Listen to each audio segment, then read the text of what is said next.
I'm going on. I'm going to have this. Brethren, bottom line, when the Christian is down there and he can barely crawl, he can barely move, he's been beaten down, Satan's been upon him, he's discouraged. Brethren, I'll tell you, even in the midst of that, this is what keeps a man going. Because even in the midst of all that, he realizes, he comes to the reality, he hears the Word of God, it's momentary, it's light, and Christ is at the end of this thing. He's going to move on through. But brethren, when you have somebody that's not fully persuaded that Christ is worth trading everything for, then what happens? He hesitates. He backs down. When something is needed, when something is required, when some sacrifice is appropriate, he hesitates. He's always balking. Why? Because he's not confident. See, it's more like the old poor me attitude. Look at how much I'm already doing kind of attitude. Look at what I've already done. He's always keeping a checklist of everything that he's already had to give up because it's been so difficult, because it's been such a trial, because it's been things he hasn't really wanted to give up. He keeps a stark record of it. Well, I've done this, and I've done this, and I've done this. Whereas, brethren, how often have the missionaries... Have you ever read Adoniram Judson? He said at the end of his life, I have never made a sacrifice. Judson, you've never made a sacrifice. If you read his life, through bitter tears, he laid 2 wives in their graves. He laid numerous children in holes in the ground. He was in a prison that it's not like anything describable here in the West. And he gets to the end and he says, Hudson Taylor said the same thing, brethren. Amy Carmichael, she just rejoiced that going to India was a chance to die. You see, when a person is living their life and not even their own life is dear to them, they're not keeping a checklist. You know what you find there on Judgment Day? Lord, when did we do those things? Versus this person that's always hedging. They know exactly when they did everything. They keep a list. They check it twice. Why? Because there's no persuasion.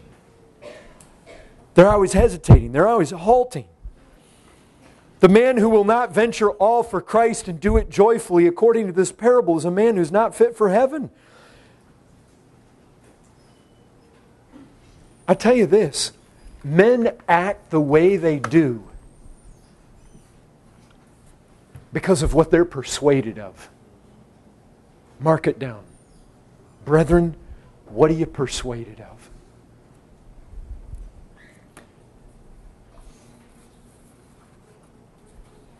I just ask you this in wrapping up here. Do you have a passion, a joy? Have you made such a calculation? Christ and all other things. And with joy been able to say, Christ is worth more. It's not always easy what He's going to require of me, because sometimes it's homes, it's family. You see those kind of things given up for the sake of Christ. Sometimes it's difficult. But brethren, the bottom line comes down to this. I know some of you have, brethren, it's going to be part and parcel and par to the course. We are going to have Satan rush upon us. And according to 1 Thessalonians chapter 5, some of us are going to be more feeble and weak than others. You're going to be more susceptible to Satan coming in and trying to convince you you're not saved, disturb your peace in that area. I recognize that's true. Brethren, I don't think it's appropriate just simply to tell the whole church that, when doubts come, that you just need to not concern yourself with it, because it's not true. Some of you may very well be in our midst and you may be lost. Bottom line, when it all comes back to this, right down to here, here's the reality. Again, seems like so many times, so many opportunities today. Pilgrim's Progress, you know he's in the interpreter's house. And he sees a fire over against the wall. And he sees a man with a bucket of water throwing it on the fire. But every time the man throws the bucket of water on the fire gets bigger. And so the interpreter takes him around through a doorway to the other side of the wall. And the fire, there in the fireplace, is actually being quenched on one side. But there's another man on the other side of the wall throwing oil on the fire. Well, that man on the other side is Christ. That man over here is Satan. He's trying to put it out. But I'll tell you this. That is a picture of Christianity. Because, brethren, Christians fall into sin. They do. They fall into despair. They fall into sorrow. They fall into discouragement. Of course, they fall short. They fail. They mess up. They dishonor God. They stumble. Make fools of themselves at times. Brethren, I've been there, done that. You have too. We know these things. But here's the thing. In your inner being, do you come back to this persuasion over and over and over again? That Christ is all I need, all my hope, all my salvation, all my treasure. Brethren, because here's the reality. No matter how much Satan may throw wet blankets on us, throw buckets of water on us, we have Christ over there with His buckets of oil, throwing them on, bringing us back to this persuasion over and over and over. This is worth having. Brethren, this is a mark of the genuine work of the Spirit of God in the life of a sinner. Lay it down. This is the heart of the matter. Will you have Christ above all? Are you going to go hard for Christ no matter what it costs you? Are you going to follow Christ if He takes your spouse, if He takes your children? Are you going to follow Christ if He takes your comfort? Are you going to follow Him if He takes your wealth? Are you going to follow Him if He takes your car, your house? Are you going to keep going if He takes your health? Are you going to keep going? Because in the end, all these things that are thrown upon us and all when Satan comes against us and all his whisperings and all that the world can throw and all the deprivations and everything, are you going to be just like Adoniram Judson in the end of the day and say, when I look at Christ, just like the Apostle Paul, it was all nothing. It was less than nothing that I might have the surpassing worth of Christ. Can we say that, brethren?